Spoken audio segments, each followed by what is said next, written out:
Hello and welcome to Frontrunner Motorsport.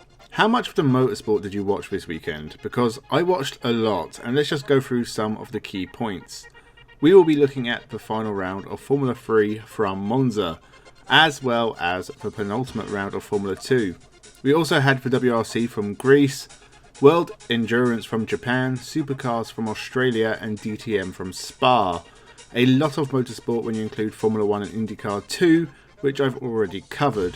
So let's begin and look back at the last weekend, starting with Formula 3.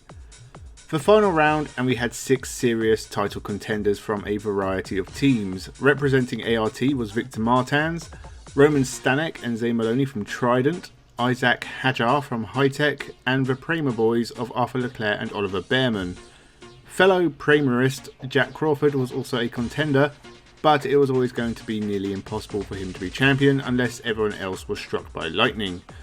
Race 1 got off to a bad start for Martins, who made contact with Leclerc and dropped back. Hadjar, out of fairness, decided to join him, which was nice. Zach O'Sullivan hit the wall and brought out the safety car. After the restart, it was Franco Colapinto versus Caio Collet at the front, but the championship protagonists were having mixed fortunes. Oliver Behrman pulled off one of the moves of the season to go from 4th to 2nd, whilst Isaac Hadjar damaged his front wing and had to swap it. Martins made slow progress through the field for 10th, with Hadjar and Stanek nowhere. Zane Maloney was 4th, Arthur Leclerc 8th, but it was Behrman who finished 2nd behind Colapinto, who made the most progress. The second and final race of Formula 3 2022 and some usual suspects ended up crashing out. First, David Vidales and Rafael Villagomez ended up in the gravel, bringing out the safety car. Smollier had a big lock-up at the restart, which would begin his downfall through the field, finalised by contact with Leclerc and Stanek as the three tried to get round the first corner at the same time. Zane Maloney and Behrman would pass Victor Martins, but it wasn't enough. The race was stopped on lap 17 after Brad Benavides and Kush Maney collided in a big way, meaning Victor Martins is champion. Barely from Zane Maloney, who has won the last 3 feature races in a row and had a fantastic end to the year, but Martins is a star in the making. I look forward to seeing him in Formula 2 because he has what it takes to get to Formula 1 one day. He is a very impressive young driver. Isaac Hadjar is also good, but he ended the year 4th after a bad end. It was good stuff from Formula 3 in 2022. Let's do it all again next year. Formula 2 was also coming from Monza, and Felipe Drugovich didn't have much to do to become champion. Ollie Caldwell and Tatiana Calderon were out at the first corner, which I'm sure was close to what I said about them last week. More importantly, Felipe Drugovich retired after slight contact broke his suspension, putting his championship in jeopardy. Novalak also retired, putting the team's championship into perspective. MP still lead, but it's close. The Drivers' Championship was saved with Feo Porcher struggling to make progress and getting run off the road even. Felipe Drugovich was champion. Yuri Vips won the race and we moved on to the feature, which was an absolutely insane race. Tatiana Calderon didn't start and we lost another 6 drivers on the first lap after a big crash, including Feo Porcher, who has had the worst luck of late. Second in the championship may be coming under threat now that his title chase is over. Ollie Caldwell was out on the first lap of both races. Ouch. Logan Sargent and Jack Doohan had their own incident further on, and the red flag was brought out to clean up the mess. Kalen Williams was the next one into the wall, bringing out the safety car. This led to Marcus Armstrong getting a 10-second penalty for speeding in the pit lane, ruining his race as well as Vashore and Sato, who hadn't pitted yet. Liam Lawson was next, spun by Yuri Vips, who was himself given a penalty for the incident. The race was eventually won by Jehan Deruvala, but it hardly matters. Felipe Drugovich is champion, and now attention turns to the team's championship, MP versus ART, at Yas Marina later this year. World Rally Championship from Greece, and a very bad weekend for Toyota.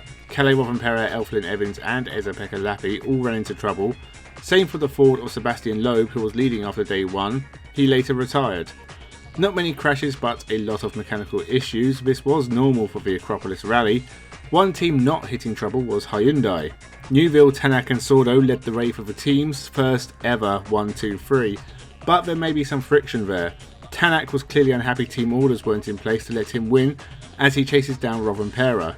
He's right, as many points as possible are necessary to overturn Rovanperä's lead, But Neuville hadn't won for a year and Hyundai just wanted their 1-2-3 finish, which they got. Pierre-Louis Lebert put in a decent performance to get 4th ahead of Craig Breen. Only 3 rounds left with New Zealand up next. World Endurance, and it was a case of what you expected to happen happened.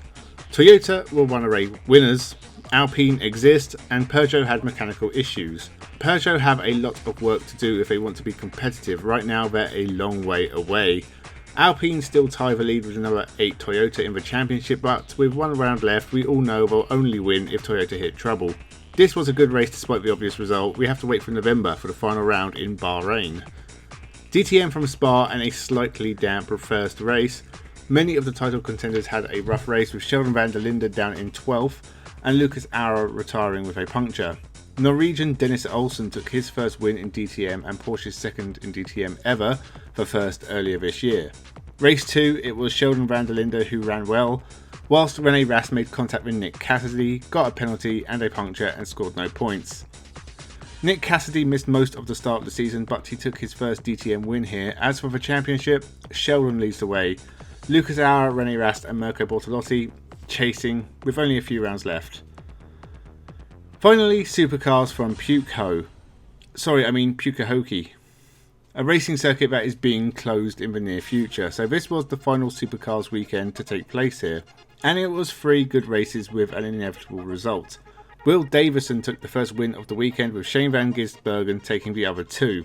There were a couple of big crashes at the start of the second race, but for me the race to watch was the third, which ended with a great battle between SVG and Cam Waters. Shane has like a 700 point lead and will definitely be champion. So that was all the action from the past weekend. Race of the weekend for me is the third supercars race, but most of the racing was really good. Formula 2 and 3 had really good feature races. The second DTM race, WRC, was also good, so there was plenty for you racing fans to get your kicks out of. As for next weekend, we'll have NASCAR, World Rallycross, Super GT and TCR Australia, or Slim Pickings as it's known. I don't know if I'll be talking about any of that stuff unless something really interesting happens, but there will still be plenty of content on this channel, so make sure you subscribe today. Thank you ever so much for watching and have a good one.